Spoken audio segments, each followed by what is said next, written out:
Why do you think it's important for young men of color to have a space where they could come and just be themselves and talk about the things that they may fear or that they're worried about? Why is it important, especially now? Well, I think first of all, because there's limited spaces where young men of color can actually come together and have deep conversations. So often we have conversations, we talk about sports and we talk about, what happened last week or, in the hood and wherever we grow up at. But what we failed to do is we don't have the deep conversations. And so giving them a place where they can have deep conversation, but also where their voice can be heard.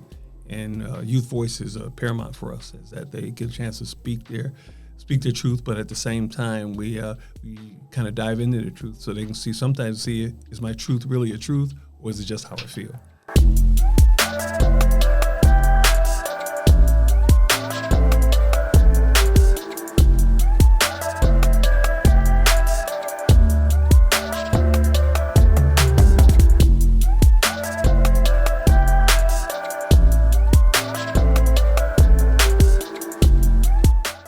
And we're back with another episode of The Future Starts Here, Isaiah's Buffalo podcast. We are here with Tommy McClam. He is the Senior Director of the Boys and Men of Color Initiative. Tommy, how are you doing today? Doing great. I'm glad you got Boys and Men of Color Initiative. You nailed that. Thank you. I'm trying. So tell us how long you've been here at Say Yes Buffalo. Well, I've been at Say Yes for about 6 years, coming up on my 6 years, somewhere around June. And I've enjoyed my time at Say Yes. Say Yes is probably one of the best organizations, I would say, honestly, the best organization I've worked with, and I've worked in a number of organizations. But this organization is one that cares not only for the community, but cares about the people who serve the community. So I'm just excited to be here. All right. And tell us the story behind the Boys and Men of Color Initiative. Well, the Boys and Men of Color Initiative, it began approximately 6 years ago. And it started with the Community Foundation and the Greater Buffalo Racial Equity Roundtable. And they were looking at kind of the racial equity in Buffalo through a kind of racial equity lens. And one of the areas of change that they were looking at, systems of change, was looking at how it impacted young men of color. And so we realized that the needle wasn't moving as fast for that group of individuals. And so they decided to make that an area of action. And that's kind of when I came on to Say Yes, and Dave Russ asked me if I would come on and actually put together a Boys and Men of Color initiative. And then we kind of took a blueprint and began the process of building it. All right, that's amazing work that you've done. So why do you think it's important for young men of color to have a space where they could come and just be themselves and talk about the things that they may fear or that they're worried about? Why is it important, especially now? Well, I think first of all, because there's limited spaces where young men of color can actually come together and have deep conversations. So often we have conversations, we talk about sports and we talk about, what happened last week or, in the hood and wherever we grow up at. But what we failed to do is we don't have the deep conversations. And so giving them a place where they can have deep conversation, but also where their voice can be heard. And youth voice is paramount for us, is that they get a chance to speak their truth, but at the same time, we kind of dive into the truth so they can sometimes see, is my truth really a truth, or is it just how I feel? And then from that, they can begin building their direction as far as careers go. All right, so tell me a favorite moment or memory that you have with these young men that you work with, and talk about some of their growth points. Like, what's the favorite part? One of the favorite times that I had with the young men is we went on our annual camping trip. So it's about a 3-day camping trip. And we were up at the camp, and we do what we call a midnight hike. And so you have about anywhere from 40, 50 young men that we're walking through the woods, and it's late at night, somewhere around close to midnight. And so as we're walking, we have our flashlights, and then we get to this one field. And we got to this field, and what we did was actually we turned all the flashlights out. And we just look up, and you can see stars that we've never seen before. Because so often in the city, you move around and you didn't pay too much attention about, stars. Yeah. You just kind of make sure you know what's moving on the ground. You're not even worried about what's moving in the air.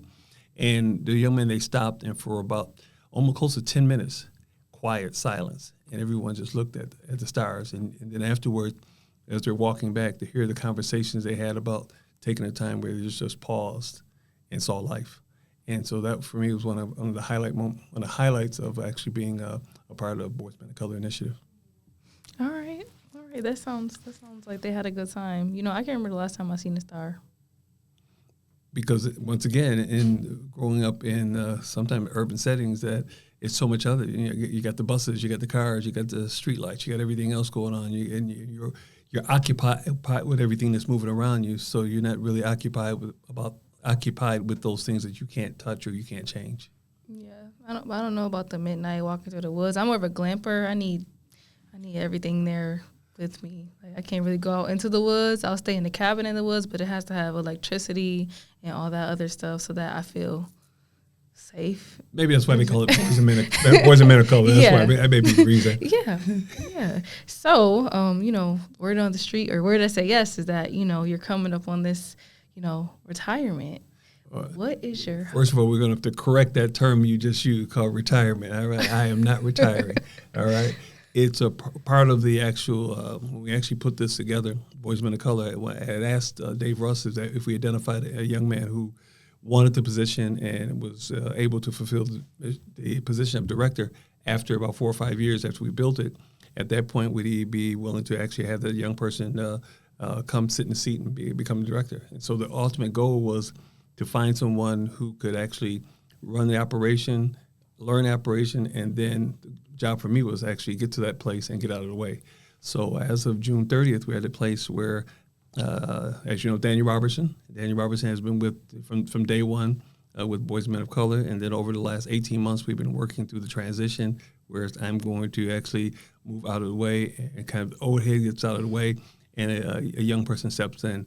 I think that's critical to have some type of succession plan for any organization. And I think sometimes as an old head, we sometimes sit in the seat too long.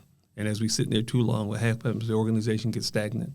Mm-hmm. And so sometimes I believe that we need to actually get out of the way, let I'll use the term young buck, let the young bucks move in.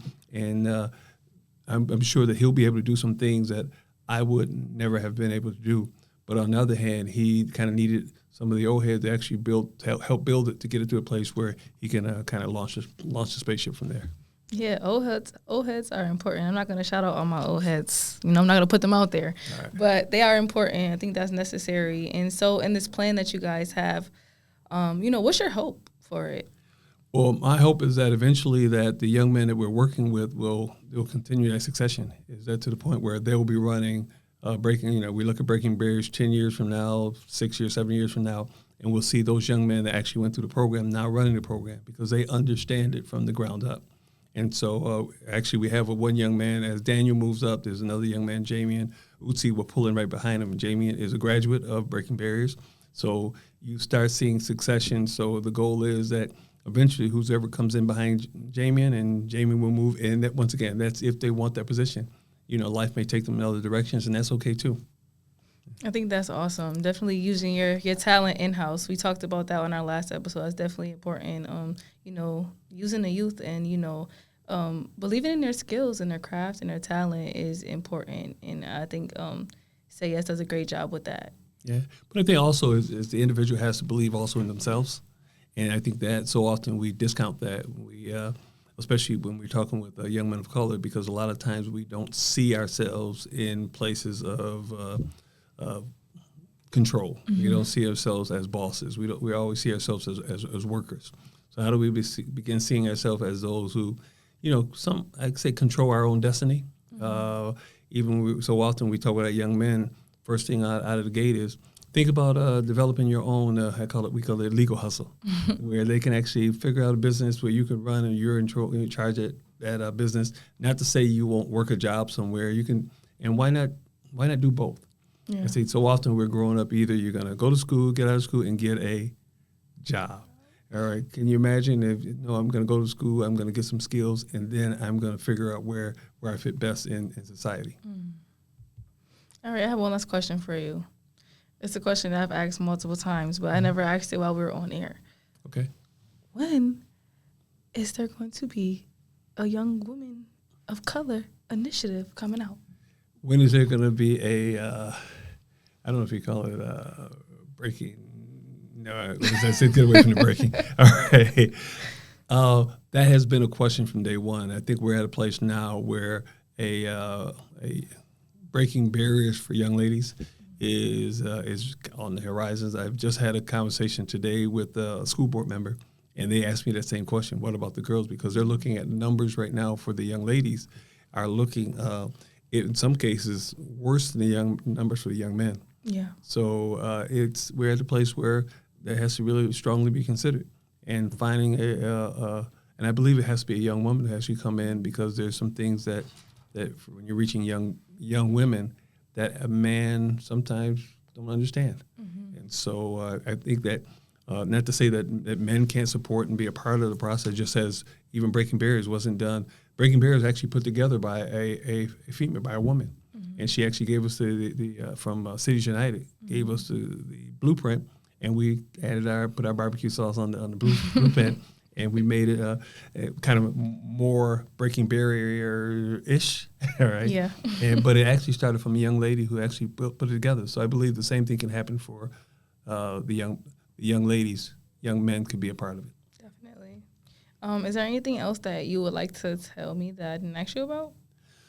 I think that one thing is that making sure that as we grow Breaking Barriers, that we're always connected to the community. I think so often what we do is we look at grant cycles or school schedules, and we don't realize that our young people are young, especially dealing with our young men. Their lives are not on school schedules, and they're not on grant cycles. A year is a year, and they have to deal with the entire year. And in that year, they have to go to school, they have to go home, they have to go deal with issues at home, they have to deal with issues on the street, they have to deal with issues sometimes just getting home. Mm-hmm. And so how do you put all that together, understanding come June 30th, guess what? School will let out, but they'll still be the same young people they were.